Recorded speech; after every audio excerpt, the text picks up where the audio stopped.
Hi friends, DK. Shivakumar ರಾಜಕೀಯ ಗುರು ಯಾರು? ಕೊತ್ವಾಲ್ ಜೊತೆ ಡಿ.ಕೆ.ಶಿನ ಲಿಂಕ್ ಮಾಡೋದ್ಯಾಕೆ? ಕೊತ್ವಾಲ್ ಜೊತೆ ಆ ಮಾಜಿ ಸಿಎಂ ಕ್ಲೋಸ್ ಆಗಿದ್ರಾ? ಡಿ.ಕೆ. ಶಿವಕುಮಾರ್ ರಾಜಕೀಯಕ್ಕೆ ಬಂದಿದ್ದು ಹೇಗೆ? ಎಸ್.ಎಂ. ಕೃಷ್ಣ ಬಳಿ ಡಿ.ಕೆ. ಶಿವಕುಮಾರ್ರನ್ನ ಕಳಿಸಿದ್ಯಾರು? ಡಿ.ಕೆ.ಶಿಗೆ ಮಂತ್ರಿ ಪಟ್ಟ ಕೊಟ್ಟವರು ಯಾರು? ಎಲ್ಲವನ್ನ ಈ ವಿಡಿಯೋದಲ್ಲಿ ಹೇಳ್ತೀವಿ. ಅದಕ್ಕೂ ಮುನ್ನ ನೀವಿನ್ನೂ ನಮ್ಮ ಚಾನಲ್ಗೆ ಸಬ್ಸ್ಕ್ರೈಬ್ ಆಗಿಲ್ಲ ಅಂದರೆ ಈ ಕೂಡಲೇ ಆಗಿ ಪಕ್ಕದ ಗಂಟೆ ಗುರುತಿನ ಮೇಲೆ ಕ್ಲಿಕ್ ಮಾಡಿ. ಡಿ.ಕೆ. ಶಿವಕುಮಾರ್ ಮತ್ತು ಕೊತ್ವಾಲ್. ಬೆಂಗಳೂರು ಭೂಗತ ಜಗತ್ತು ಕಂಡ ಡಾನ್ ಕೊತ್ವಾಲ್ ರಾಮಚಂದ್ರ. ಇಂದಿರಾ ಗಾಂಧಿ 1978ರಲ್ಲಿ ಚಿಕ್ಕಮಗಳೂರು ಕ್ಷೇತ್ರದಲ್ಲಿ ಸ್ಪರ್ಧಿಸಿದ್ರು. ಚುನಾವಣೆಯಲ್ಲಿ ಕಾಂಗ್ರೆಸ್ಗೆ ಹೆಲ್ಪ್ ಮಾಡ್ತಿದ್ದ ಡಾನ್ ಜಯರಾಜ್ ಜೈಲಲ್ಲಿದ್ದ. ಹೀಗಾಗಿ ಶಿವಮೊಗ್ಗದಿಂದ ಕೊತ್ವಾಲ್ ರಾಮಚಂದ್ರನನ್ನು ಬೆಂಗಳೂರಿಗೆ ಕರೆಸಿದ್ರು ಕೆಲ ರಾಜಕಾರಣಿಗಳು. ಹೀಗೆ ಕೊತ್ವಾಲ್ ರಾಮಚಂದ್ರಗೆ ಕಾಂಗ್ರೆಸ್ ನಾಯಕರ ಜೊತೆ ಲಿಂಕ್ ಬೆಳೀತು. ಎಷ್ಟರ ಮಟ್ಟಿಗೆ ಅಂದ್ರೆ ಬಂಗಾರಪ್ಪರನ್ನು ನೇರವಾಗಿ ಹೋಗಿ ಕೊತ್ವಾಲ್ ಭೇಟಿಯಾಗ್ತಿದ್ದ. ಏನೇ ಕೆಲಸ ಇರಲಿ, ಕೊತ್ವಾಲ್ ಬಂದಿದ್ದಾನೆ ಅಂದ್ರೆ ಬಂದು ಮಾತಿಗೆ ನಿಲ್ತಿದ್ರಂತೆ ಬಂಗಾರಪ್ಪ. ಅಷ್ಟು ಆತ್ಮೀಯತೆ ಅವರಲ್ಲಿತ್ತು. ಅಂದಿನ ರಾಜಕೀಯದಲ್ಲಿ ವಿದ್ಯಾರ್ಥಿ ಸಂಘಟನೆಗಳು ಕೂಡ ಅಷ್ಟೇ ಪ್ರಮುಖ ಪಾತ್ರ ವಹಿಸ್ತಿದ್ವು. ಆಗ NSUIನಲ್ಲಿದ್ದ ಡಿ.ಕೆ. ಶಿವಕುಮಾರ್ ಎಲ್.ಎನ್. ಮೂರ್ತಿಯಂತಹ ಕಾಂಗ್ರೆಸ್ ನಾಯಕರ ಜೊತೆ ಕಾಣಿಸಿಕೊಳ್ತಿದ್ರು. ಆ ಎಲ್.ಎನ್. ಮೂರ್ತಿ ಕೊತ್ವಾಲ್ ಜೊತೆ ನಂಟು ಹೊಂದಿದ್ರು. ಹೀಗೆ ಡಿ.ಕೆ. ಶಿವಕುಮಾರ್ಗೂ ಕೊತ್ವಾಲ್ಗೂ ನಂಟಿದೆ, ಅವರ ಶಿಷ್ಯ ಅಂತೆಲ್ಲ ಈಗಲೂ ಬಿಜೆಪಿಗರು ಆರೋಪಿಸ್ತಾ ಇರ್ತಾರೆ. ಬಂಗಾರಪ್ಪ ಮೂಲಕ ರಾಜಕೀಯಕ್ಕೆ ಎಂಟ್ರಿ. NSUI ನಾಯಕರಾಗಿದ್ದ ಡಿ.ಕೆ. ಶಿವಕುಮಾರ್ ಜನರಲ್ ಹಾಸ್ಟೆಲ್ನಲ್ಲಿ ಇರ್ತಿದ್ರು. ಅದೇ ಜನರಲ್ ಹಾಸ್ಟೆಲ್ನಲ್ಲಿ ಕೊತ್ವಾಲ್ ಗ್ಯಾಂಗ್ ಕೂಡ ಬಿಡಾರ ಹೂಡಿತ್ತು. ಬಂಗಾರಪ್ಪ ಕೊತ್ವಾಲ್ ಗ್ಯಾಂಗ್ಗೆ ಓಪನ್ ಆಗಿಯೇ ಸಪೋರ್ಟ್ ಮಾಡ್ತಿದ್ರಂತೆ. ಅದೇ ರೀತಿ ಎಲ್.ಎನ್. ಮೂರ್ತಿ ಕೊತ್ವಾಲ್ ಮತ್ತು ಬಂಗಾರಪ್ಪ ಇಬ್ಬರ ಜೊತೆಗೂ ಲಿಂಕ್ ಹೊಂದಿದ್ರು. ಆ ಎಲ್.ಎನ್. ಮೂರ್ತಿಗೆ ಡಿ.ಕೆ. ಶಿವಕುಮಾರ್ ಕ್ಲೋಸ್ ಆಗಿದ್ರು. ಹೀಗೆ ಡಿ.ಕೆ. ಶಿವಕುಮಾರ್ಗೆ ಬಂಗಾರಪ್ಪನವರ ನಂಟು ಬೆಳೀತು. ಆದರೂ ಕೂಡ ಡಿ.ಕೆ. ಶಿವಕುಮಾರ್ ಬಂಗಾರಪ್ಪ ಭೇಟಿಗೆ ಅಂತ ಹೋದ್ರೆ ಅವರ ಜೊತೆಗಿದ್ದ ಲೀಡರ್ಗಳು 3-4 ಗಂಟೆ ಕಾಯಿಸ್ತಿದ್ರಂತೆ. ಆದರೂ ಡಿ.ಕೆ. ಶಿವಕುಮಾರ್ ಪಟ್ಟು ಬಿಡ್ತಿರ್ಲಿಲ್ಲ. ಬಂಗಾರಪ್ಪರನ್ನ ಭೇಟಿಯಾಗಿಯೇ ಬರ್ತಿದ್ರು. ಹೀಗೆ ಕಾಲ ಕಳೆದಂತೆ ಬಂಗಾರಪ್ಪನವರ ಶಿಷ್ಯನಾಗಿ ಗುರುತಿಸಿಕೊಂಡ್ರು. ಡಿ.ಕೆ. ಶಿವಕುಮಾರ್ಗೆ ಬಂಗಾರಪ್ಪ ಪ್ರಾಮಿಸ್.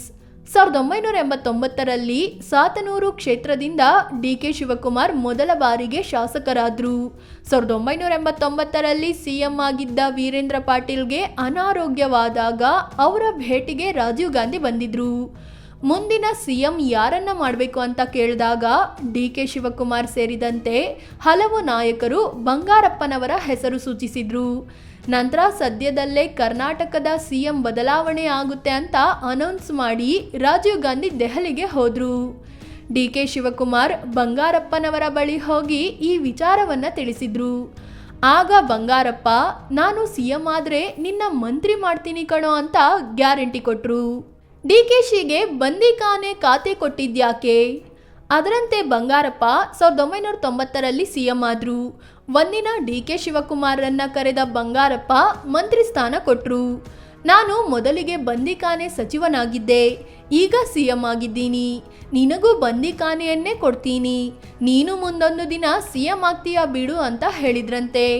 ಹೀಗೆ ಡಿ.ಕೆ. ಶಿವಕುಮಾರ್ ಮೊದಲ ಬಾರಿಗೆ ಮಂತ್ರಿ ಸ್ಥಾನ ಅಲಂಕರಿಸಿದ್ರು. ಬಂಗಾರಪ್ಪ ಜೊತೆ ಮತ್ತಷ್ಟು ಕ್ಲೋಸ್ ಆಗಿ ಗುರುತಿಸಿಕೊಂಡ್ರು. ಬಂಗಾರಪ್ಪರಿಂದ ದೂರ ಆಗಿದ್ಯಾಕೆ? 1992ರಲ್ಲಿ ಬಂಗಾರಪ್ಪ ಕಾವೇರಿ ಗಲಾಟೆ ನಿಯಂತ್ರಿಸಲು ವಿಫಲವಾದ್ರು ಅನ್ನೋ ಕಾರಣಕ್ಕೆ ಸಿಎಂ ಸ್ಥಾನದಿಂದ ಕೆಳಗೆ ಇಳಿಸಲಾಯಿತು. ಇದರಿಂದ ಬೇಸರಗೊಂಡ ಬಂಗಾರಪ್ಪ ಕಾಂಗ್ರೆಸ್ಗೆ ಗುಡ್ ಬೈ ಹೇಳಿದ್ರು. ಕರ್ನಾಟಕ ಕಾಂಗ್ರೆಸ್ ಪಾರ್ಟಿಯನ್ನು ಹೊಸ ಪಕ್ಷ ಸ್ಥಾಪಿಸಿದ್ರು. ಬಂಗಾರಪ್ಪ ಶಿಷ್ಯರಾಗಿದ್ದ ಡಿ.ಕೆ. ಶಿವಕುಮಾರ್ಗೆ ಏನ್ ಮಾಡಬೇಕು ಅಂತ ಗೊತ್ತಾಗ್ಲಿಲ್ಲ. ಹೀಗಾಗಿ ಬಂಗಾರಪ್ಪನವರ ಬಳಿಯೇ ಹೋಗಿ ಸಲಹೆ ಕೇಳಿದ್ರು. ಮುಂದೆ ಏನ್ ಮಾಡೋದು, ಕಾಂಗ್ರೆಸ್ನಲ್ಲೇ ಇರಬೇಕಾ, ನಿಮ್ಮ ಹೊಸ ಪಕ್ಷಕ್ಕೆ ಸೇರ್ಬೇಕಾ ಅಂತ. ಆಗ ಬಂಗಾರಪ್ಪ, ನನ್ನ ಹೊಸ ಪಕ್ಷಕ್ಕೆ ಬರಬೇಡ, ಕಾಂಗ್ರೆಸ್ನಲ್ಲೇ ಇರು, ಎಸ್.ಎಂ. ಕೃಷ್ಣ ಅವರ ಜೊತೆ ಹೋಗಿ ಸೇರ್ಕೊ ಅಂತ ಹೇಳಿದ್ರು. ಅದರಂತೆ ಡಿ.ಕೆ. ಶಿವಕುಮಾರ್ ನಂತರದಲ್ಲಿ ಎಸ್.ಎಂ. ಕೃಷ್ಣ ಜೊತೆ ಸೇರ್ಕೊಂಡ್ರು. ಎಸ್.ಎಂ. ಕೃಷ್ಣರ ನೀಲಿಗಣ್ಣಿನ ಹುಡುಗ ಅಂತಲೇ ಫೇಮಸ್ ಆದ್ರು. ಕೆಲವರು ಈಗಲೂ ಎಸ್.ಎಂ. ಕೃಷ್ಣ ಶಿಷ್ಯ ಡಿ.ಕೆ. ಶಿವಕುಮಾರ್ ಅಂತ ಕೂಡ ಕರೀತಾರೆ. ಎಸ್.ಎಂ. ಕೃಷ್ಣ ಹಾದಿ ಹಿಡಿತಾರ ಡಿ.ಕೆ.ಶಿ. ಎಸ್.ಎಂ. ಕೃಷ್ಣ 2017ರಲ್ಲಿ ಕಾಂಗ್ರೆಸ್ ಬಿಟ್ಟು ಬಿಜೆಪಿ ಸೇರಿದ್ರು. ಇದು ಇಡೀ ರಾಜಕೀಯ ರಂಗಕ್ಕೆ ಶಾಕಿಂಗ್ ವಿಚಾರವಾಗಿತ್ತು. ಕಾಂಗ್ರೆಸ್ ತಮ್ಮನ್ನ ಕಡೆಗಣಿಸ್ತಿದೆ ಅನ್ನೋದು ಈ ನಿರ್ಧಾರಕ್ಕೆ ಕಾರಣವಾಗಿತ್ತು. ಇದೀಗ ಡಿ.ಕೆ. ಶಿವಕುಮಾರ್ ಕೂಡ ಬಿಜೆಪಿ ಸೇರ್ತಾರೆ ಅನ್ನೋ ಚರ್ಚೆ ಆಗ್ತಿದೆ. ಯಾಕಂದ್ರೆ ಕಾಂಗ್ರೆಸ್ನ ಹಲವು ನಾಯಕರು ವಿರೋಧಿಸ್ತಿರೋ ಕುಂಭಮೇಳಕ್ಕೆ ಡಿ.ಕೆ. ಶಿವಕುಮಾರ್ ಹೋಗಿ ಬಂದಿದ್ದಾರೆ. ಇಶಾ ಫೌಂಡೇಶನ್ನ ಶಿವರಾತ್ರಿ ಕಾರ್ಯಕ್ರಮದಲ್ಲಿ ಅಮಿತ್ ಶಾ ಜೊತೆ ಡಿ.ಕೆ. ಶಿವಕುಮಾರ್ ವೇದಿಕೆ ಹಂಚಿಕೊಂಡಿದ್ರು. ಹೀಗಾಗಿ ಎಸ್.ಎಂ. ಕೃಷ್ಣ ರೀತಿ ಡಿ.ಕೆ. ಶಿವಕುಮಾರ್ ಕೂಡ ಬಿಜೆಪಿಗೆ ಜೈ ಅಂತಾರಾ ಅನ್ನೋ ಪ್ರಶ್ನೆ ಮೂಡಿದೆ. ಫ್ರೆಂಡ್ಸ್, ಇದು ಕನಕಪುರ ಬಂಡೆ ಡಿ.ಸಿ.ಎಂ. ಡಿ.ಕೆ. ಶಿವಕುಮಾರ್ ರಾಜಕೀಯ ಗುರುಗಳ ಬಗ್ಗೆ ಮಾಹಿತಿ ನೀಡುವ ಪ್ರಯತ್ನ. ಈ ಬಗ್ಗೆ ನಿಮಗೇನು ಅನಿಸುತ್ತೆ ಅಂತ ಕಾಮೆಂಟ್ ಮಾಡಿ ಹೇಳಿ. ಅದೇ ರೀತಿ ನೀವಿನ್ನೂ ನಮ್ಮ ಚಾನಲ್ಗೆ ಸಬ್ಸ್ಕ್ರೈಬ್ ಆಗಿಲ್ಲ ಅಂದರೆ ಈ ಕೂಡಲೇ ಆಗಿ ಪಕ್ಕದ ಗಂಟೆ ಗುರುತಿನ ಮೇಲೆ ಕ್ಲಿಕ್ ಮಾಡಿ. ಧನ್ಯವಾದ.